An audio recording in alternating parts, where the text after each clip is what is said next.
Good morning everyone. Now today I am starting the chapter that is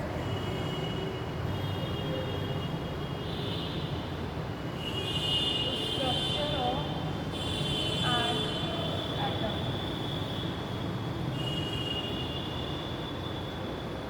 atom का structure क्या होता है? Atom शब्द atom word is taken out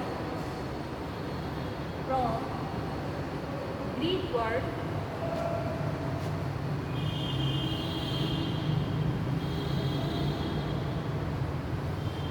atomine.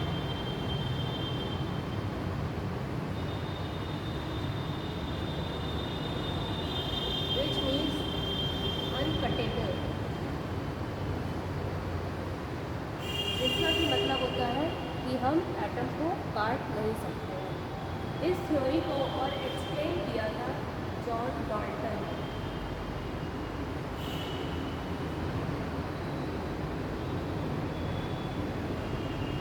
John Dalton ने अपनी theory में बताया कि एटम क्या होते हैं, कि एटम इनडिविजिबल होते हैं। जॉन डाल्टन ने क्या बताया कि एटम इनडिविजिबल होते हैं।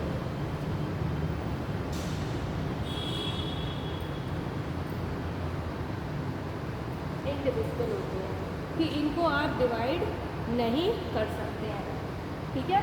लेकिन बाद में इसमें और भी ज़्यादा रिसर्च हुई और ये पता चला कि कोई भी एटम है वो फंडामेंटल पार्टिकल्स में जो 3 पार्टिकल्स हैं उनसे मिलकर भी बना होता है। 3 main particles that is proton, neutron and electron. Electron से मिलकर के बना होता है। कोई भी एटम होता है उसमें क्या है, आउटर जो शेल होती है उसमें इलेक्ट्रॉन होते हैं और प्लस जो इनर न्यूक्लियस होता है उसमें प्रोटॉन और प्लस न्यूट्रॉन होते हैं।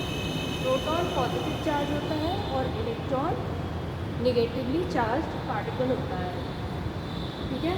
तो atom word is derived from the Greek word that is एटोमियो, means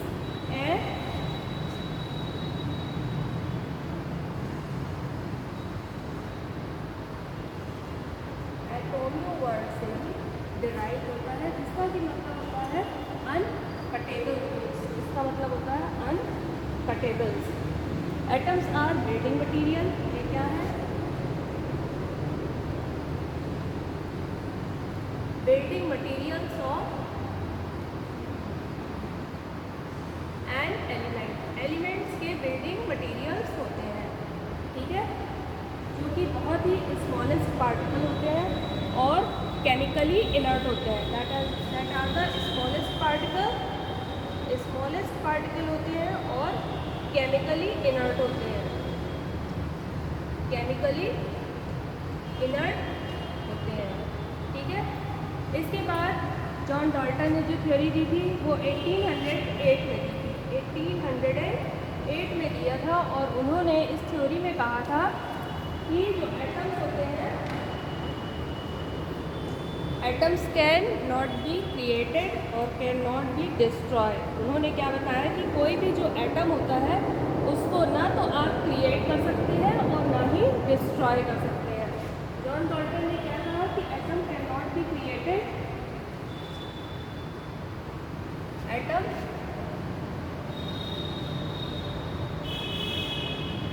neither be created, neither be created and not destroyed, और इसको आप डिस्ट्रॉय भी नहीं कर सकते हैं, ठीक है। तो एटम को ना तो आप बना सकते हैं और ना ही आप उसको डिस्ट्रॉय कर सकते हैं। और साथ ही उनका जो ये आइडिया था कि जो एटम होता है इनडिविजिबल होता है। This idea was given by John Dalton, that is atoms are indivisible. Indivisible means कि atoms को आप divide नहीं कर सकते हैं। लेकिन इनका जो एजम्पशन था वो फेल हो गया by the invention of radio activity. ठीक है, जब रेडियो एक्टिविटी की खोज हुई, तो उसके बाद जब कोई भी पार्टिकल है वो विघटित होकर के अल्फ़ा, बीटा, गामा रेज निकालता है, तो उससे ये प्रूफ हो गया कि क्या है कि जो एटम है वो फंडामेंटल पार्टिकल से बना हुआ है। इसलिए जो आप कह रहे थे कि इनडिविजिबल नहीं है, बल्कि एटम क्या है, डिविजिबल है। तो नेक्स्ट थी discovery of fundamental particles.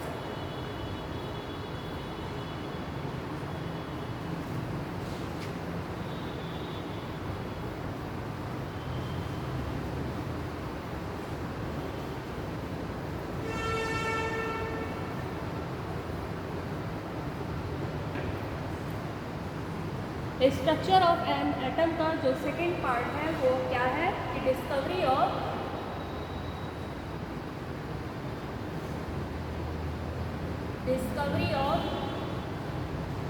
Fundamental particles. Discovery of fundamental particles, जिसमें कि पहला हम पढ़ेंगे इलेक्ट्रॉन के बारे में। तो इलेक्ट्रॉन की खोज किस प्रकार हुई? तो इलेक्ट्रॉन की खोज जो सबसे पहले किया था वो किया था जे थॉमसन ने। इलेक्ट्रॉन वॉज डिस्कवर्ड बाय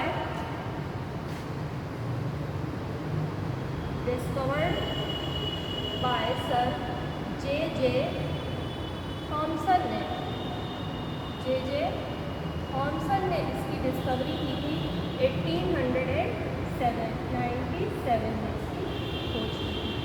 ठीक है, तो इलेक्ट्रॉन की खोज किसने की थी? जे थॉमसन ने 1897 में इसकी खोज की थी।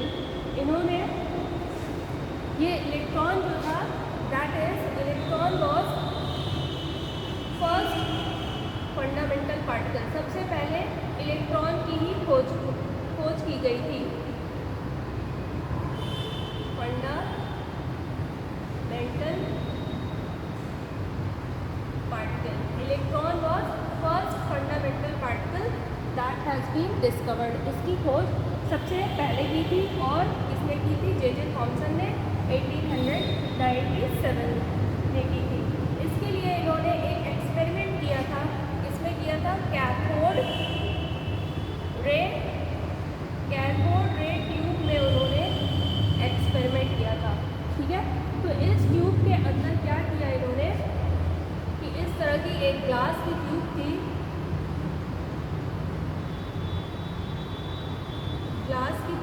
जिसमें कि उन्होंने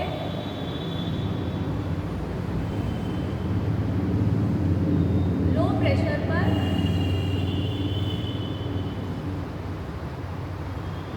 पे क्या था, कोई भी गैस, उस समय कोई गैस इस तरह की इनर्ट गैस इन्वेंट नहीं हुई थी, सब हीलियम ही जानते थे, तो मोस्ट प्रोबेबली इसमें हीलियम ही होगा। ठीक है, तो इस जो कैथोड रे ग्लास की ट्यूब थी और उसमें इन्होंने क्या भरा, हीलियम गैस भरी, कम दाब पर भरी, और इस पर लगी हुई जो प्लेट थी ये निगेटिवली चार्ज और ये पॉजिटिवली चार्ज थी, और इसको कनेक्ट किया इन्होंने किससे, हाई वोल्टेज बैटरी से इसको इन्होंने कनेक्ट किया। ये करीब इसमें 10,000 वोल्ट का इन्होंने करंट पास किया। ठीक है, तो उन्होंने क्या इसमें देखा कि जब करंट का फ्लो किया तो इसमें एक जो रेज थी वो पास हुई फ्रॉम कैथोड टू एनोड, एक स्ट्रेट लाइन में चमक उत्पन्न हुई।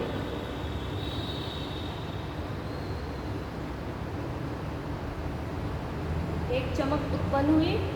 क्या हुआ कि इन्होंने कैथोड रे ट्यूब है ग्लास की बनी हुई, और इस पर इन्होंने जब करंट फ्लो किया तो ये जो आपका कैथोड था, कैथोड जो निगेटिवली चार्ज था, वहाँ से कुछ पार्टिकल्स मूव किए, कहाँ की ओर मूव किए, पॉजिटिव पार्ट यानी एनोड की तरफ ये मूव किए। तो इसमें जे थॉमसन ने इसको कंफर्म करने के लिए इसमें और भी ज़्यादा वर्क किया, उन्होंने क्या किया कि एक इसमें बीच में शैडो रख दिया, इस तरह का शैडो रख दिया। तो देखा कि क्या ये वाकई में स्ट्रेट लाइन में चल रही है कि नहीं चल रही है। तो देखा कि इसकी जो परछाई थी वो यहाँ पर पड़ी, इसकी परछाई यहाँ पर पड़ी। तो इससे ये समझ में आ गया कि हाँ, ये जो आपकी कैथोड रे है वो किस तरह से मूव कर रही है, एक स्ट्रेट लाइन में मूव कर रही है। तो कैथोड रेस इसमें किस तरह से मूव करती है, स्ट्रेट लाइन में मूव करती है। ठीक है। इसके अलावा इन्होंने और भी कंफर्म किया कि ये जो पार्टिकल्स हैं वो एक्चुअल क्या है, कि इसमें यदि हम इसको परफोरेट कर दें, ठीक है, यदि इसको आप जो एनोड है इसको आप परफोरेट कर दीजिए और यहाँ पर जो पीछे की साइड है यहाँ पर इन्होंने क्या लगा दिया, जिंक सल्फाइड लगा दिया, जिंक सल्फाइड लगा दिया। क्या है जिंक सल्फाइड? फ्लोरोसेंट होता है, फ्लोरोसेंट होता है जो लाइट को एब्जॉर्ब करके तुरंत चमक उत्पन्न करता है। ठीक है। तो जब इन्होंने यहाँ पे जो एनोड था उसको परफोरेट कर दिया, उसको छेददार कर दिया, तो क्या देखा उन्होंने कि यहाँ पर भी जो लाइट है वो जा रही है इन छिद्रों के माध्यम से और जो जिंक सल्फाइड है वो ग्लो करने लगा। ठीक है। तो इससे भी ये कंफर्म हुआ कि नई कैथोड, एक जो कैथोड है नेगेटिवली पार्ट है जो कैथोड रे ट्यूब का, वहाँ से कुछ पार्टिकल्स हैं वो जनरेट हो रहे हैं। ठीक है। इसके बाद उन्होंने एक शेपड़ी पहिए को यानी एक व्हील को इन्होंने यहाँ पर रख लिया और फिर इसकी प्रॉपर्टी को इन्होंने देखा। तो इसमें क्या देखा कि ये जो व्हील था वो भी मूव करने लगा। ठीक है। तो इस तरह के मूवमेंट से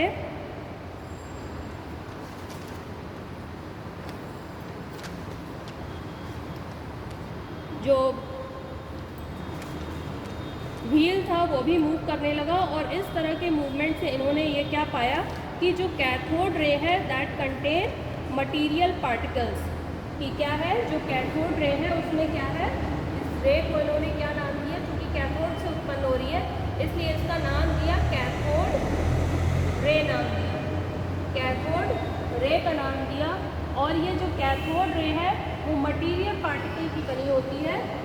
ये किससे बनी होती है? मटेरियल पार्टिकल से बनी होती है। ठीक है। और इसकी भी अपनी कोई मास और वेलोसिटी भी होती है। ठीक है। इसका भी अपना एक मास और वेलोसिटी होती है। ठीक है।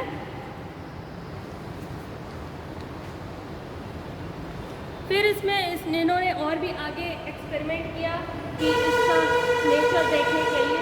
तो उन्होंने एक यहाँ पर प्लेट लगा दी, एक नेगेटिवली चार्ज प्लेट लगा दी और इस साइड पर क्या किया, एक पॉजिटिवली चार्ज प्लेट लगा दी।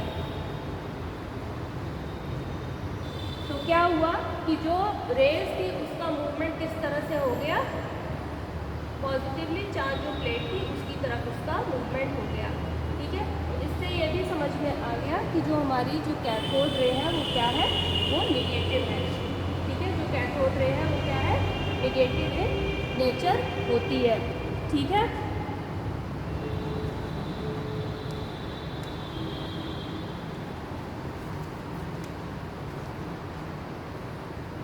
फिर इसमें आगे और भी काम हुआ। फिर R.A. मिल्टन आए, R.A. मिल्टन आए। इसी जो एक्सपेरिमेंट था इस पर और भी ज़्यादा वर्क हुआ और R.A. मिल्टन आए।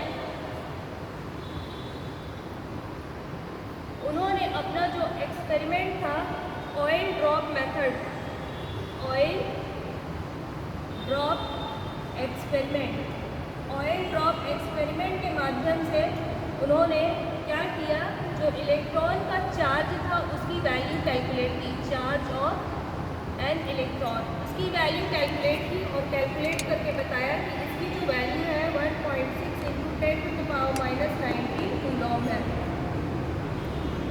ठीक है। तो मिल्टन ने अपने जो एक्सपेरिमेंट था ऑयल ड्रॉप एक्सपेरिमेंट उसके माध्यम से क्या कैलकुलेट किया, जो इलेक्ट्रॉन का चार्ज था उसकी वैल्यू को कैलकुलेट किया, और कैलकुलेट करके क्या निकाला कि इसकी जो वैल्यू है दैट इज़ -1.6 इंटू 10⁻⁻19 कूलॉम है। इसके अलावा जो इलेक्ट्रॉन का मास है, mass of an electron, mass of an electron क्या है?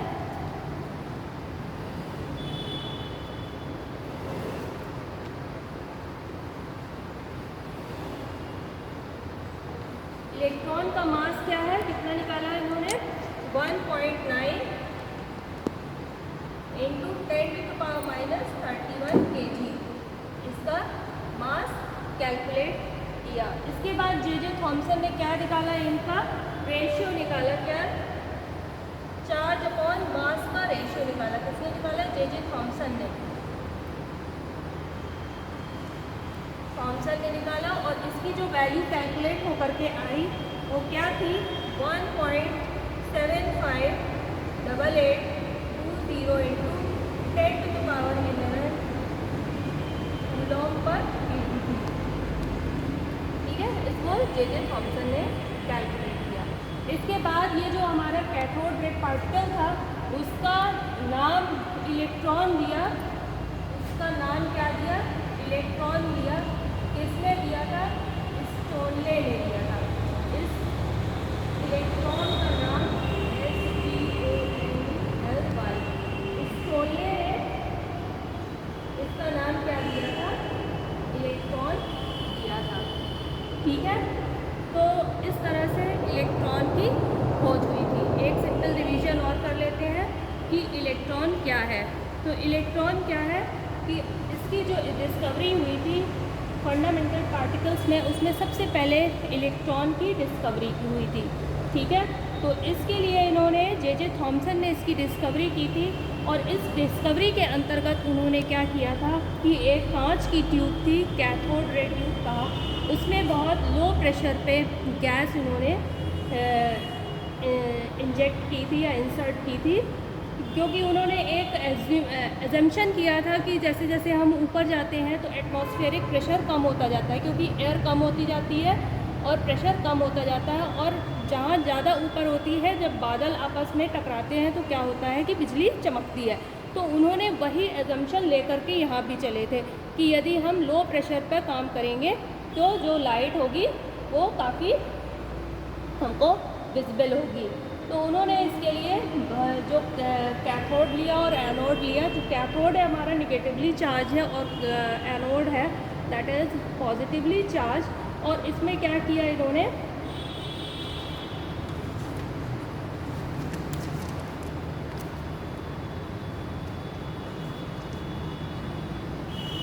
और उसमें इन्होंने क्या किया था कि एक हाई वोल्टेज बैटरी से इसको कनेक्ट कर दिया। कनेक्ट करने के बाद उन्होंने जब करंट अप्लाई किया तो क्या हुआ, उसमें एक बिजली हल्की हल्की चमक रही थी।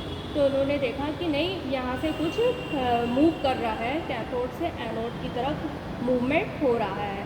ठीक है, तो जब इस तरह का मूवमेंट हो रहा था तो इसको और कंफर्म करने के लिए उन्होंने आगे और भी ज़्यादा एक्सपेरिमेंट करके देखे कि वाकई में यहाँ से कोई मूवमेंट हो भी रहा है कि नहीं हो रहा है।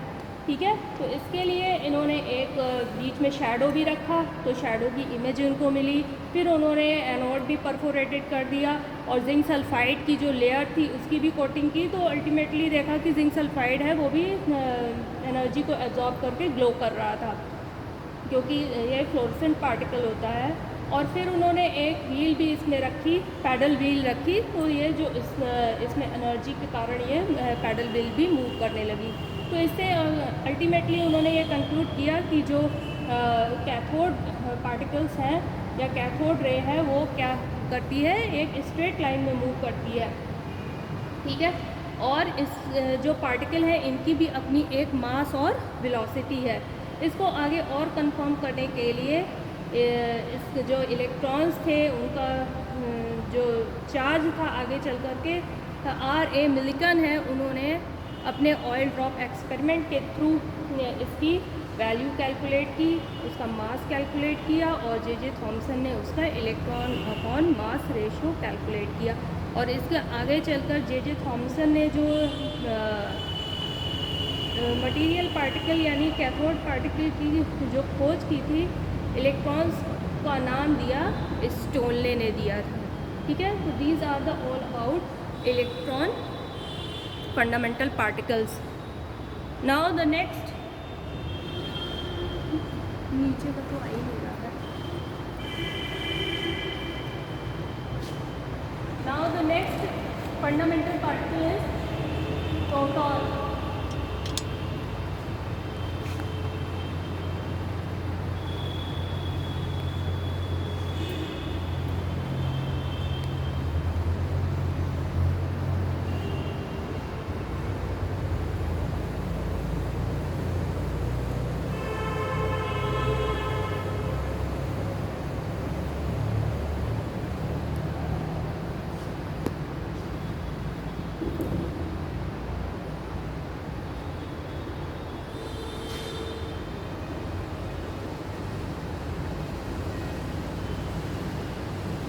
इसके बाद जो अगली खोज हुई वो प्रोटॉन की खोज हुई, जो कि क्या था कि वो हम देखते हैं कि न्यूक्लियस में पॉजिटिव चार्ज पार्टिकल होती है।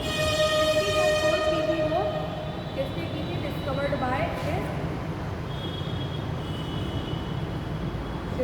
Bye Goldstein. इसकी खोज गोल्डस्टीन ने की थी। Discovery of proton on the basis of the same experiment. जैसा कि इलेक्ट्रॉन के केस में हमने देखा था, बिल्कुल उसी तरह से प्रोटॉन के भी केस में एक्सपेरिमेंट हुआ।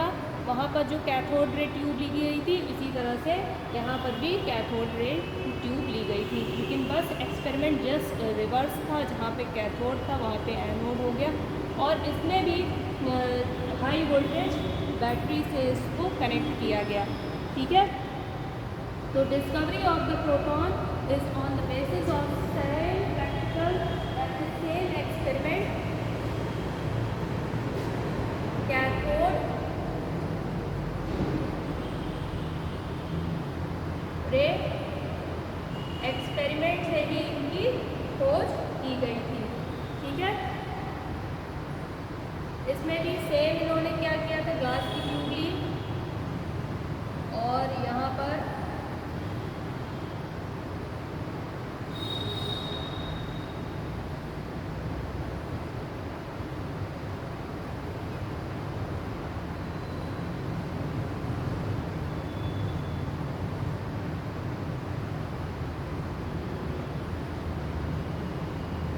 इन्होंने प्लेट ली थी, एनोड प्लेट, जो कि पॉजिटिवली चार्ज है, और यहाँ पर इन्होंने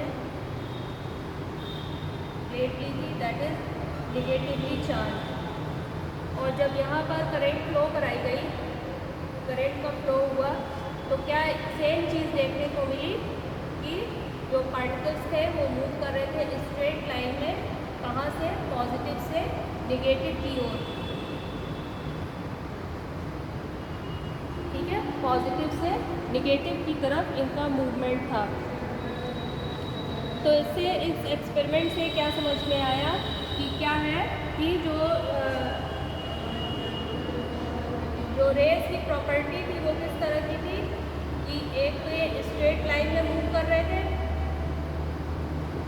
जो रेस थी वो किस फॉर्म में मूव कर रही थी? वो स्ट्रेट लाइन में मूव कर रही थी। दूसरा, ये पॉजिटिवली चार्ज थी, और तीसरा था कि जो E/M रेशियो था, E/M ratio is different from E/M ratio is different for different gases. Different gases के लिए जो E/M का रेशियो था वो अलग अलग था। ठीक है,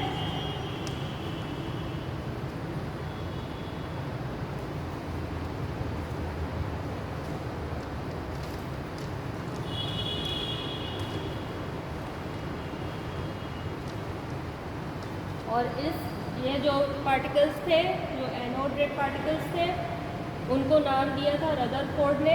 क्या नाम दिया था? Proton. Name was given by Rutherford, that is proton. Name was given by Rutherford. Rutherford ने इसका नाम दिया था, क्या दिया था? प्रोटॉन नाम दिया था। ठीक है, तो mass of positively charge particles, mass of positively charge particle is same as the atomic mass of the gas inside the discharge tube. जो पार्टिकल्स हैं, पॉजिटिवली चार्ज पार्टिकल्स हैं, उनका जो मास था वो सेम था, जो कि किसमें था? Atomic mass of the gas जो इस डिस्चार्ज ट्यूब के अंदर था। यदि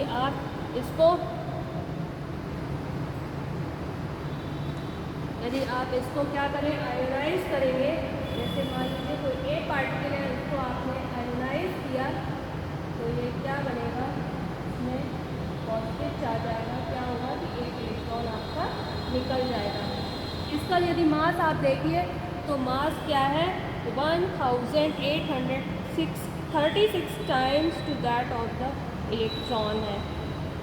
ठीक है, the mass of the proton is 1836 times to that of the electron के होता है। चार्ज इसका कितना होता है? चार्ज इसका है 1.6 इंटू 10⁻⁻⁹ कूलॉम होता है। और मास कितना है प्रोटॉन का? है 1.67 इंटू 10⁻⁻27 kg। ठीक है, तो इस तरह से प्रोटॉन के बारे में हमें जानकारी हुई इस एक्सपेरिमेंट के through. Next the discovery of neutron. Neutron की सभी जानते हैं, डिस्कवरी किसने की थी? चैडविक ने की थी। और इस डिस्कवरी में क्या हुआ था कि इन्होंने अल्फ़ा पार्टिकल की बम्बार्डमेंट की थी, किसने? बेरिलियम पे की थी। तो neutron was discovered bye Chadwick.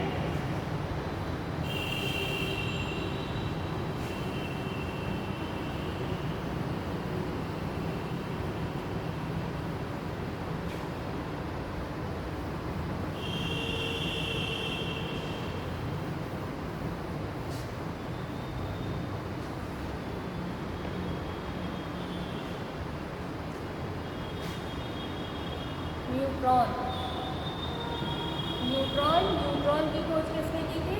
That is discovered by Chadwick. Chadwick ने इसकी खोज की थी 1932 में। ठीक है, when he bombardment thin sheets of beryllium पर, इन्होंने बेरिलियम की थिन शीट पर, बेरिलियम क्या है इसका? बेरिलियम 4, इसका एटॉमिक मास है 9। इस पर जब बेरिलियम की थिन शीट पर क्या किया? हीलियम के अल्फा पार्टिकल्स की बम्बार्डमेंट की, तो क्या जनरेट हुआ? क्या निकला? हमारा न्यूट्रॉन निकला और प्लस कार्बन का फॉर्मेशन हुआ। ठीक है, और ये पाया गया कि ये जो पार्टिकल्स होते हैं that is electrically neutral.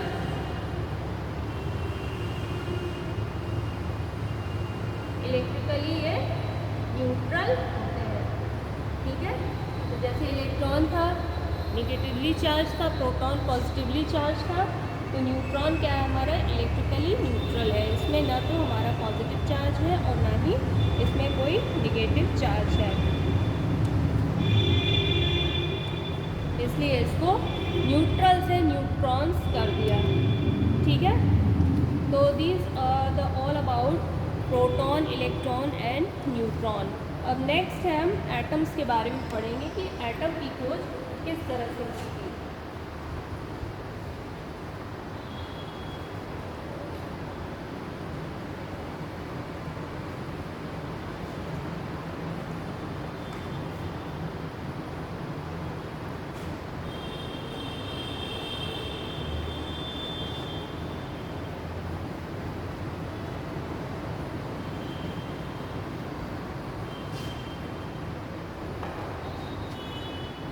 Discovery of atom. Atom की खोज सबसे पहले किसने किया था?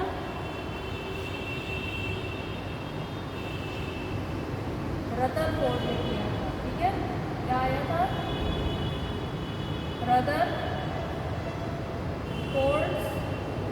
Rutherford's nuclear model.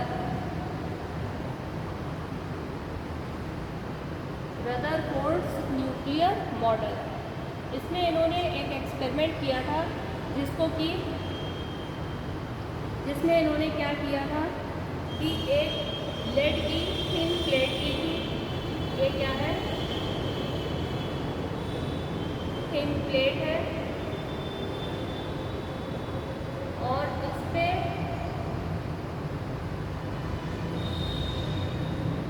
ये सोर्स है of alpha particle. Alpha particle का सोर्स है। ठीक है, इस सोर्स से जो लेड की थिन प्लेट है उस पर क्या किया था इन्होंने? स्ट्राइक किया था और फिर इसके आगे इन्होंने क्या लगाया था? एक गोल्ड की प्लेट लगाई थी, गोल्ड की एक थिन शीट लगाई थी, बिल्कुल पतली शीट लगाई थी। ठीक है, गोल्ड की थिन शीट लगाई थी और इसके आगे इन्होंने प्लेट लगाई थी, इसकी जिंक सल्फाइड की प्लेट लगाई थी। जिंक सल्फाइड इसकी ये क्या होता है? फ्लोरोसेंट, जैसे कि हम बता चुके हैं, ये फ्लोरोसेंट होता है।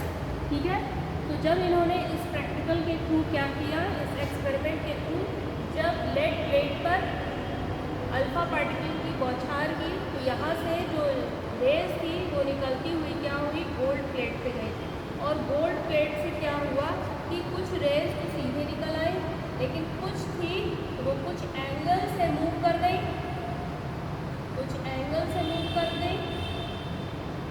इस तरह से, और कुछ थी वो पूरी तरह से डिफ्लेक्ट हो गई।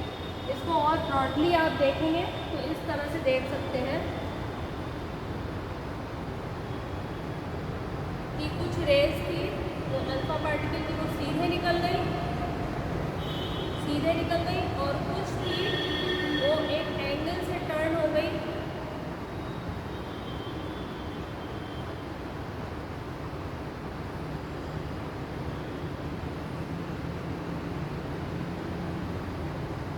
और कुछ थी वो पूरी तरह से डिफ्लेक्ट हो गई, यहाँ से गई और फिर ये वापस लौट गई।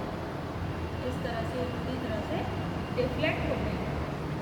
ठीक है, तो इस एक्सपेरिमेंट से उन्होंने क्या नतीजा निकाला कि कुछ तो है, एटम के अंदर कुछ डेंस पार्टिकल है जिसकी वजह से ऐसा हो रहा है। ऐसा क्यों हो रहा है कि मतलब कि कुछ रेज़ हैं वो बिल्कुल सीधी निकलती जा रही हैं, कुछ है वो डिफ्लेक्ट कर रही हैं और कुछ जो रेज़ हैं वो क्या हो रही हैं? पूरी तरह से बैक हो रही हैं। तो इस एक्सपेरिमेंट से उन्होंने क्या निकाला कि इसमें जो एल्युमिनियम फॉइल की जो गोल्ड की जो शीट थी वो कितनी पतली थी? वो 10⁻⁴ mm की थी। ठीक है, 10⁻⁻⁴ mm की थी। ठीक है, तो इस एक्सपेरिमेंट के थ्रू उन्होंने क्या कंक्लूजन निकाला कि जो न्यूक्लियस है वो क्या है? वो बहुत ही छोटे साइज़ का है, small nucleus which is small in size and carries the entire mass, यानी कि जो पूरा मास है, एटम का जो पूरा मास है वो इस न्यूक्लियस में ही है। तो इन्होंने क्या, इससे जो एक्सपेरिमेंट था उन्होंने क्या निकाला, इससे नतीजा क्या निकाला कि जो न्यूक्लियस है एक तो इन्होंने स्मॉल साइज का है, स्मॉल इन साइज। दूसरा क्या कहा कि इट कैरीज जो न्यूक्लियस है it carries entire mass. Entire मतलब पूरी तरह से, जो पूरा मास है, entire mass, that it carries entire mass. Entire mass में क्या है? Contains all neutron and protons, contains all neutrons and protons को ये रखता है। ठीक है, इसके थ्रू उन्होंने क्या निकाला कि जो हमारा न्यूक्लियस है उसकी प्रॉपर्टीज़ क्या है। यही निकाला कि जो न्यूक्लियस है वो हमारा स्मॉल है, हैवी है, पॉजिटिवली चार्ज्ड है, इसलिए इसको क्या बोला इन्होंने, पॉजिटिवली चार्ज को न्यूक्लियस कहा। It is located at the centre of the atom, ये एटम के सेंटर में पाया जाता है। And which is discovered by 1911 by Rutherford. Rutherford ने जो कि बता चुके हैं कि प्रोटॉन को क्या कहा, protons are positively charge and the neutron and the proton, जो दोनों ही एक साथ न्यूक्लियस में पाए जाते हैं, इनको कलेक्टिवली इन्होंने न्यूक्लियॉन्स कहा। और साथ में ये भी बताया कि जो न्यूक्लियस है that is surrounded by, nucleus is surrounded by revolving electron. ये है जो न्यूक्लियस है वो इसके द्वारा सराउंडेड है, वो इलेक्ट्रॉन्स के द्वारा रिवॉल्विंग, यानी उनका भी अपना एक मोशन है, इसके द्वारा ये न्यूक्लियस के चारों ओर घूमते रहते हैं। Radius of the nucleus, nucleus की जो रेडियस थी वो क्या कितनी बताई है, यानी कि यदि जो एटम है हमारा, न्यूक्लियस की रेडियस, और ये क्या है आपकी एटम की रेडियस है।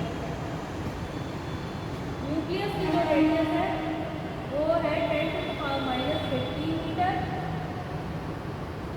और जो एटम है उसकी रेडियस कितनी है 10⁻⁻10 मीटर। दोनों की रेडियस बताई, एटम की और न्यूक्लियस की। न्यूक्लियस की जो रेडियस है दैट इज़ 10⁻⁻15, और जो एटम है उसकी रेडियस है वो 10⁻⁻10 है। इस रदरफोर्ड मॉडल को काफ़ी सफलता मिली, लेकिन कुछ इसके ड्रॉबैक्स भी थे, इसके कुछ ड्रॉबैक्स थे।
रदरफोर्ड मॉडल को सक्सेस ज़्यादा नहीं मिल पाई, क्यों, क्योंकि इसके कुछ ड्रॉबैक्स थे, कुछ पॉइंट्स थे जो कि वो एक्सप्लेन नहीं कर पाए। इन्होंने एक तो इनके अनुसार था कि an electron moving around the nucleus continuously loses it's energy and it should be set up spiral motion. उनके हिसाब से था कि यदि इलेक्ट्रॉन है वो चारों ओर मूव करते हैं, यदि इलेक्ट्रॉन है न्यूक्लियस के चारों ओर इलेक्ट्रॉन है तो कंटिन्यूसली यदि मूव करेंगे तो ये क्या करते हैं कि अपनी एनर्जी को लूज़ करेंगे, और एनर्जी को लूज़ करते करते जो इनका ये इस तरह का स्पायरल मोशन होगा, और अल्टीमेटली क्या होगा कि वो क्या होगा कि न्यूक्लियस में आके ये ड्रॉप हो जाएंगे। ठीक है, तो इस बात को ये एक्सप्लेन नहीं कर पाए थे। कि क्या कि जब इलेक्ट्रॉन मूव करता है न्यूक्लियस के चारों ओर तो वो अपनी एनर्जी को लूज़ करता है, और एनर्जी को लूज़ करेगा तो वो इस तरह का मोशन करते हुए इलेक्ट्रॉन न्यूक्लियस में जा कर के गिर जाएगा या ड्रॉप हो जाएगा। तो hence this model does not able to explain how moving electron should remain in its orbit. तो ये मॉडल था, ये एक्सप्लेन नहीं कर पाया कि जो इलेक्ट्रॉन थे वो किस तरह से अपनी ऑर्बिट में ही मूव करेंगे, वहाँ से नहीं मतलब कि इस तरह का स्पायरल मोशन नहीं होगा, वो उसको एक्सप्लेन नहीं कर पाए थे। Unable to explain how electrons are distributed around the nucleus, कि न्यूक्लियस के चारों ओर इलेक्ट्रॉन किस तरह से डिस्ट्रीब्यूट होते हैं और उनकी किस तरह की एनर्जी होती है, उसको ये एक्सप्लेन नहीं कर पाए थे। इसके अलावा वो ये भी नहीं एक्सप्लेन कर पाए थे कि जो डिसकंटिन्यूअस स्पेक्ट्रम होता है और जो लाइन स्पेक्ट्रम हाइड्रोजन का होता है वो किस तरह से होता है, इसको भी ये एक्सप्लेन नहीं कर पाए थे। इसके बाद नेक्स्ट आया कि प्लैंक्स क्वांटम थ्योरी आई। नेक्स्ट क्या आया? Planck's quantum theory.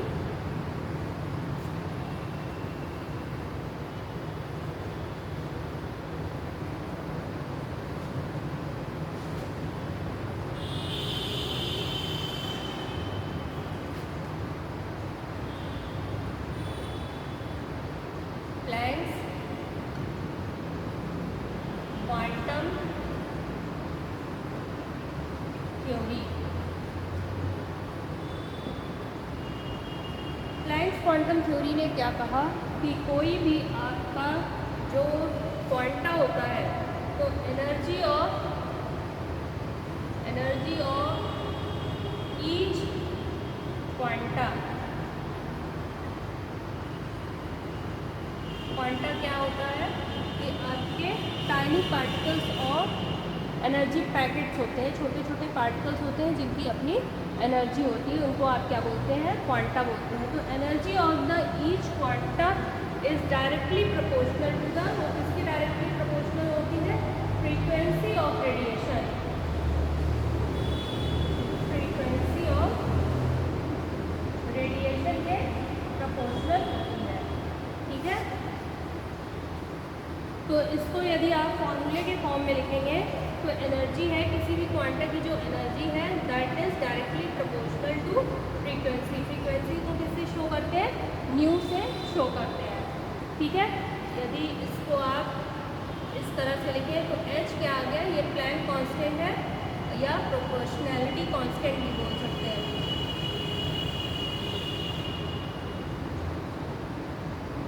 कि कांस्टेंट या इसको आप प्लैंक्स कांस्टेंट भी बोल सकते हैं। कांस्टेंट, इसकी जो वैल्यू होती है इसको h से डिनोट करते हैं और इसकी वैल्यू होती है 6.626 इंटू 10⁻34 जूल सेकेंड होती है। ठीक है, इसको यदि और आप एक्सप्लेन करें तो क्या है कि जो फ्रीक्वेंसी है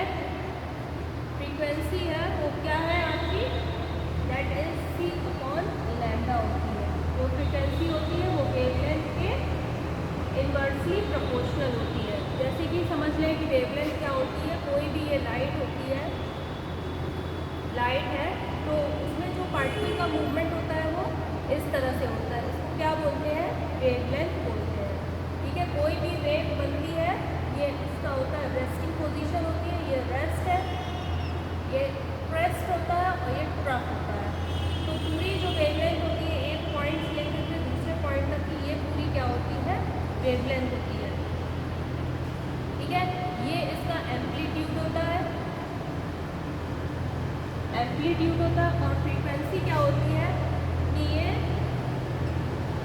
फ्रीक्वेंसी है किसके इन्वर्सली प्रोपोर्शनल होती है? ये वेवलेंथ के इन्वर्सली प्रोपोर्शनल होती है। तो इसको देख लेते हैं कि देखिए ये जो है वेवलेंथ है, यहाँ पे जो फ्रीक्वेंसी है वो आपकी बढ़ रही है। ठीक है, लेकिन जब बढ़ रही है तो वेवलेंथ क्या हो रही है? इस पोजीशन से एक वेवलेंथ को ले लें यहाँ आप, तो यहाँ से लेके यहाँ तक की जो वेवलेंथ है वो कम होती चली जा रही है, वो छोटी होती जा रही है। ठीक है, तो जो वेवलेंथ की लंबाई है वो क्या है, कम होती जा रही है, पूरी एक वेवलेंथ की लंबाई, क्योंकि यहाँ पे जो फ्रीक्वेंसी है वो बढ़ रही है। और यदि यही वेवलेंथ की लंबाई क्या होगी, बड़ी कर दें हम, पूरी जो एक वेवलेंथ है उसकी लंबाई देखिए बढ़ गई, तो क्या है ये जो फ्रीक्वेंसी है वो कम हो गई। इसलिए जो फ्रीक्वेंसी है वो वेवलेंथ के रेसिप्रोकल होती है। जब भी वेवलेंथ बढ़ती है तो क्या होता है, फ्रीक्वेंसी कम हो जाती है। जब फ्रीक्वेंसी बढ़ाते हैं तो क्या होता है, वेवलेंथ कम हो जाती है। इसलिए जो फ्रीक्वेंसी है और वेवलेंथ वो दोनों एक दूसरे के इनवर्सली प्रोपोर्शनल है। ठीक है, तो u is equal to c upon lambda. c क्या है, c is the velocity of light, velocity of light. ठीक है, इसलिए इसको आप इस तरह से भी लिख सकते हैं कि E इज इक्वल टू क्या हो गया, एच सी अपॉन लैम्डा। ठीक है, फ्रीक्वेंसी की जगह आप इस वैल्यू को भी इनपुट कर दीजिए, फ्रीक्वेंसी की जगह C अपॉन लैम्डा लिख देंगे, ये क्या हो जाएगा कि इस तरह से हमारा फॉर्मूला बन जाएगा। तो क्या समझ में आ रहा है कि जो एनर्जी है, किसी भी क्वांटा की जो एनर्जी है वो वेवलेंथ के, यानी लाइट की जो वेवलेंथ है उसके इन्वर्सली प्रोपोर्शनल होती है। ठीक है, या जो एनर्जी है वो किसके डायरेक्टली प्रोपोर्शनल है, फ्रीक्वेंसी के डायरेक्टली प्रोपोर्शनल है। ठीक है, तो प्लैंक्स की क्वांटम थ्योरी थी, उससे ये निकल कर आया कि कोई भी जो क्वांटा है, कोई भी क्वांटा है उसमें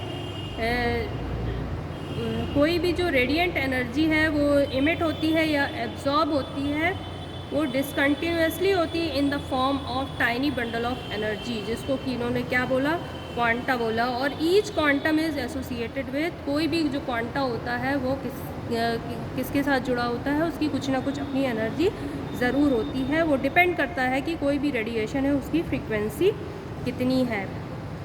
कोई भी बॉडी है वो एनर्जी एब्जॉर्ब करती है और निकालती है, तो वो किस फॉर्म में निकालती है, वो whole number multiple of quantum, यानी ये होल नंबर के फॉर्म में ये एनर्जी इमिट होगी।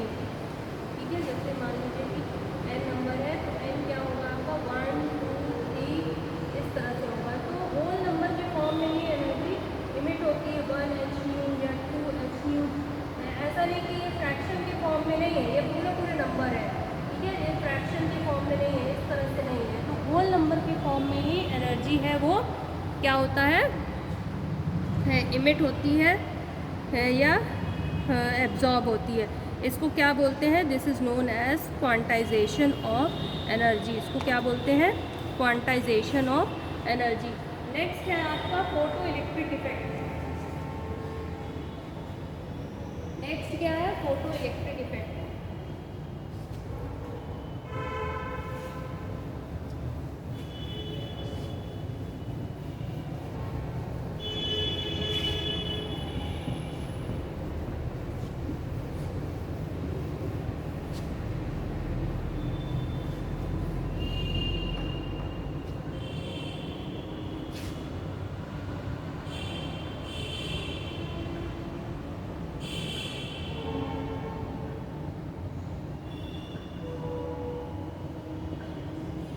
फोटो इलेक्ट्रिक इफेक्ट, फोटो से क्या मतलब होता है, लाइट है, और इलेक्ट्रिक का क्या मतलब है, यहाँ पर इलेक्ट्रॉन से मतलब है। ठीक है, तो कोई भी मेटल सरफेस आप लीजिए, यदि आप उस पर रेडिएशन डालते हैं तो क्या होता है कि उसमें से इलेक्ट्रॉन है वो इजेक्ट होते हैं। ठीक है, क्या इजेक्ट होते हैं आपके, इलेक्ट्रॉन इजेक्ट होते हैं। तो कोई भी मेटल सरफेस से इलेक्ट्रॉन को इजेक्ट करने के लिए क्या किसकी ज़रूरत होती है, लाइट। लाइट किसके फॉर्म में होती है, फोटॉन्स के फॉर्म में होती है। तो उस तरह से जो हम देखते हैं कि कितनी मिनिमम एनर्जी ऑफ लाइट लगती है किसी भी इलेक्ट्रॉन को निकालने में। तो इसका हम कैलकुलेशन करेंगे बाय द फॉर्मूला। क्या है, काइनेटिक एनर्जी। इसकी खोज की थी आइंस्टीन ने, इसकी खोज की थी आइंस्टीन ने, इसकी खोज की थी। ठीक है, तो क्या है ये, maximum kinetic energy of the ejected electron, किसी भी जो इलेक्ट्रॉन की जो मैक्सिमम काइनेटिक एनर्जी है, जो भी इजेक्ट मीन्स जो इलेक्ट्रॉन हमारा बाहर निकल रहा है, उसकी एनर्जी कितनी होगी, किसके बराबर होगी, जो उसकी एब्जॉर्ब इसने एनर्जी की है, एब्जॉर्ब एनर्जी यानी लाइट के थ्रू इसने जो एनर्जी एब्जॉर्ब की है, और माइनस इसकी जो होगी थ्रेशोल्ड एनर्जी। थ्रेशोल्ड एनर्जी क्या होती है, थ्रेशोल्ड एनर्जी, थ्रेशोल्ड एनर्जी होती है मिनिमम एनर्जी, मिनिमम एनर्जी कम से कम जो एनर्जी होती है वो इलेक्ट्रॉन को निकालने के लिए आवश्यक होती है, needed to eject electron. Electron को निकालने के लिए जो कम से कम ऊर्जा की आवश्यकता होती है उसको क्या बोलते हैं, थ्रेशोल्ड एनर्जी बोलते हैं। तो किसी भी जो इलेक्ट्रॉन है उसकी काइनेटिक एनर्जी, यदि हम बहुत ज़्यादा फ्रीक्वेंसी की लाइट देते हैं तो क्या होगा, बहुत फ्रीक्वेंसी की रेडिएशन की हम लाइट देते हैं तो क्या होगा कि ये जो सरफेस से इलेक्ट्रॉन तो मूव निकलेगा ही निकलेगा, और प्लस इसमें काइनेटिक एनर्जी भी आएगी, इसका अपना मूवमेंट भी होगा। तो ये डिपेंड करता है कि हमने किस रेडिएशन की लाइट को मतलब कि सरफेस पर डाला है, इंसिडेंट किया है, किस फ्रीक्वेंसी की लाइट को। कभी कभी होता है कि कुछ जैसे मेटल सरफेस ले लीजिए है तो बहुत आप लो फ्रीक्वेंसी की भी लाइट को डालते हैं तो क्या होता है कि इलेक्ट्रॉन इजेक्ट हो जाता है। और कभी कभी क्या होता है कि बहुत हाई फ्रीक्वेंसी की लाइट आपको डालना पड़ता है। तो ये डिपेंड करता है कि कौन से मेटल के लिए किस फ्रीक्वेंसी की लाइट नीड होगी इलेक्ट्रॉन को इजेक्ट करने के लिए।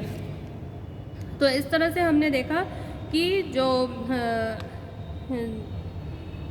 किसी भी इलेक्ट्रॉन को इजेक्ट होने के लिए कितनी मैक्सिमम ऊर्जा की आवश्यकता होती है उसको हमने इस फॉर्मूले के थ्रू देखा है। अब इसमें हम वैल्यू इनपुट करते हैं, यदि काइनेटिक एनर्जी हम जानते हैं कि कितनी होती है, हाफ एम वी स्क्वायर होती है, हाफ एम वी स्क्वायर होती है, m v half m v square होती है, विच इज इक्वल टू ये मैक्सिमम है, ये मैक्सिमम काइनेटिक एनर्जी, ठीक है, इलेक्ट्रॉन को निकालने के लिए आवश्यकता पड़ रही है माइनस म्यू ज़ीरो, ठीक है।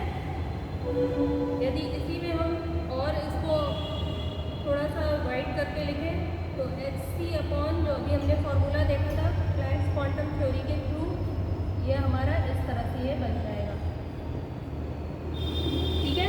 जहाँ पे क्या है, न्यू क्या है,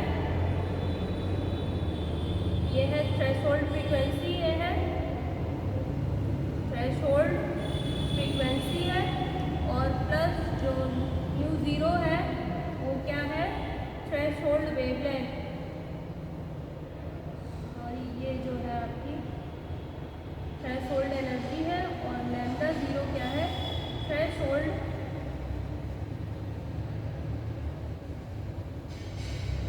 वेवलेंथ है, थ्रेशोल्ड फ्रीक्वेंसी और थ्रेशोल्ड वेवलेंथ ऑफ लाइट। इसके बाद आता है bore atomic model, bore atomic model. Next जो एक्सपेरिमेंट है that is bore atomic model.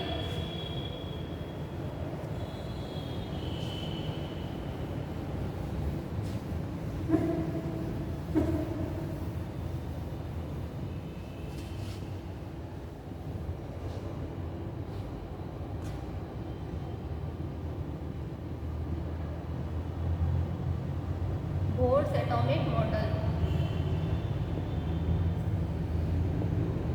Bohr's atomic model ने क्या कहा था, इन्होंने कहा था कि कोई भी जो एटम है, atom consist of positively charge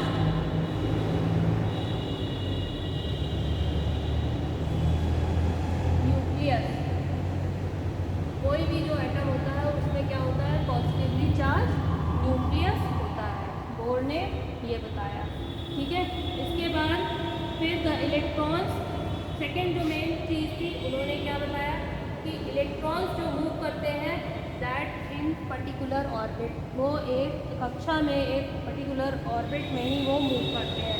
electrons revolve around the nucleus, जो न्यूक्लियस के चारों ओर इलेक्ट्रॉन्स मूव करते हैं वो किस में मूव करते हैं, in circular orbital, circular orbit में ही वो मूव करते हैं। ठीक है, और जो सर्कुलर ऑर्बिट होते हैं और दोज फॉर विच, और इन सर्कुलर ऑर्बिटल में जो इलेक्ट्रॉन है उसका अपना क्या होता है, एक एंगुलर मोमेंटम होता है।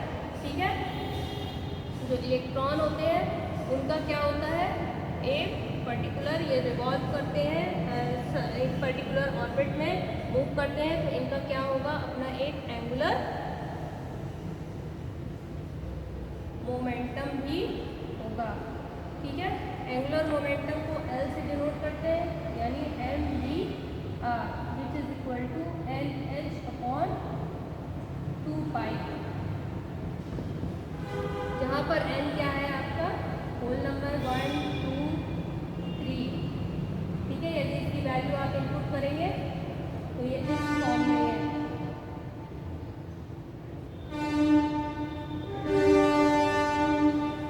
इस तरह से इंटीग्रल फॉर्म में ये आएगा।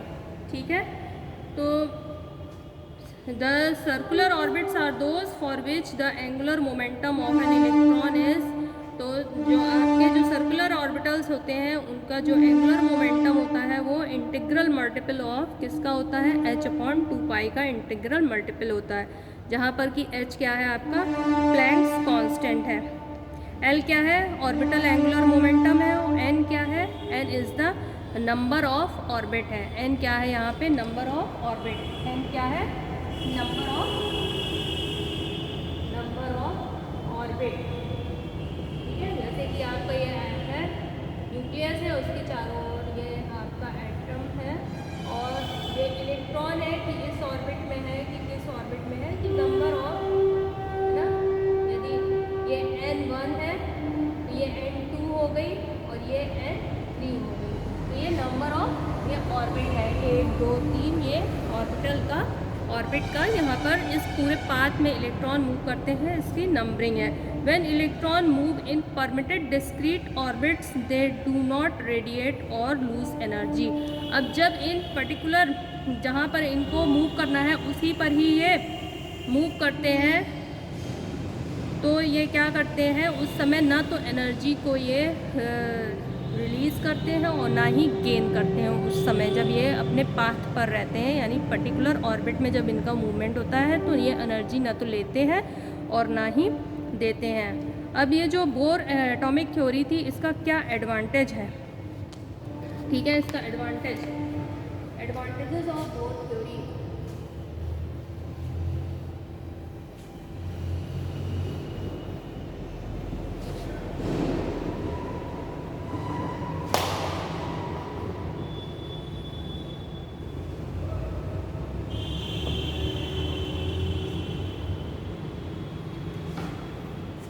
इस बोर थ्योरी का क्या एडवांटेज था, ये देखिए कि Bohr theory satisfactorily explain the spectra of species having 1 electron. जो उन्होंने बोर थ्योरी ने किसका स्पेक्ट्रा है वो अच्छी तरह से एक्सप्लेन किया, एक इलेक्ट्रॉन जो कि जिसमें कि जो कि हाइड्रोजन एटम में पाया जाता है, इसका जो उन्होंने स्पेक्ट्रा था वो बहुत अच्छे से एक्सप्लेन किया। Explain the spectra of species having 1 electron.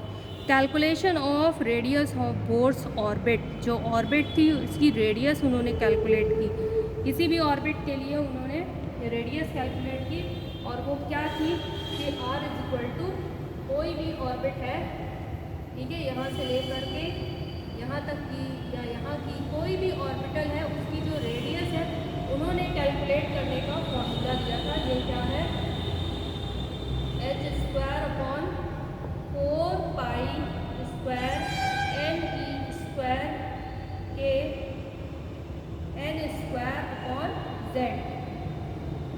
n²/z। तो इन्होंने ये फॉर्मूला किसी भी ऑर्बिटल की जो रेडियस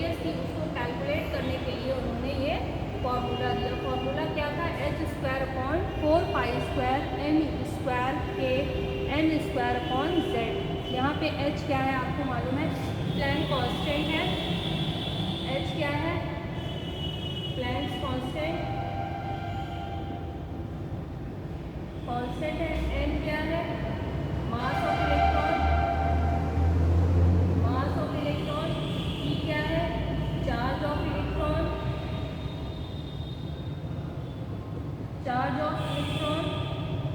एन क्या है, ऑर्बिट नंबर है वो एन है। जेड क्या है, एटॉमिक नंबर ऑफ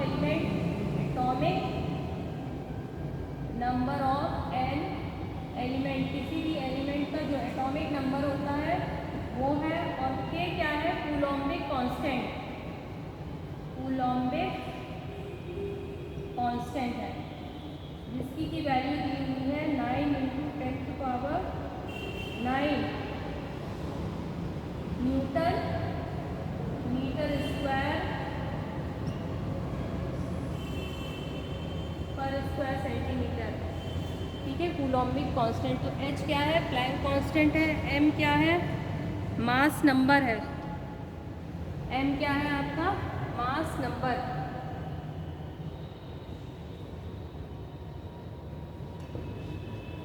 एम है मास नंबर है। ई है चार्ज ऑफ इलेक्ट्रॉन, जो कि मैंने बताया 1.6 × 10⁻19 है। मास कितना है, मास नंबर है 9.1 × 10⁻31 kg है।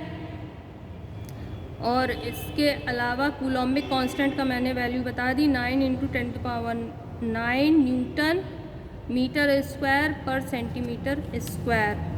ठीक है, तो इस कैलकुलेशन से, इस फॉर्मूला के थ्रू हम क्या कैलकुलेट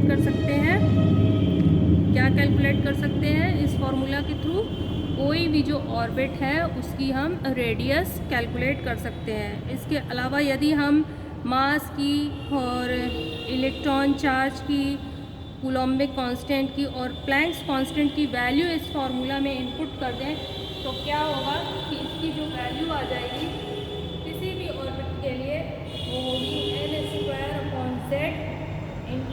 0.529 एंगस्ट्रॉम होगी। ठीक है, यदि हमने किसकी मास, एनर्जी, के और एच, इन सभी की वैल्यू हमने इनपुट कर दी तो ठीक है, इन सभी की वैल्यू इनपुट कर देंगे तो हमको ये वैल्यू मिल जाएगी। यदि हम वेलोसिटी देखते हैं, calculation of velocity of electron,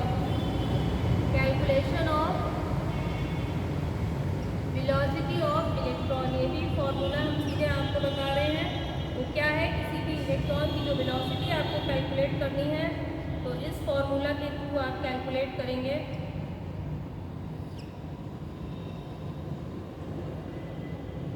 ठीक है, इससे आप कैलकुलेट करेंगे। ठीक है, 2 पाई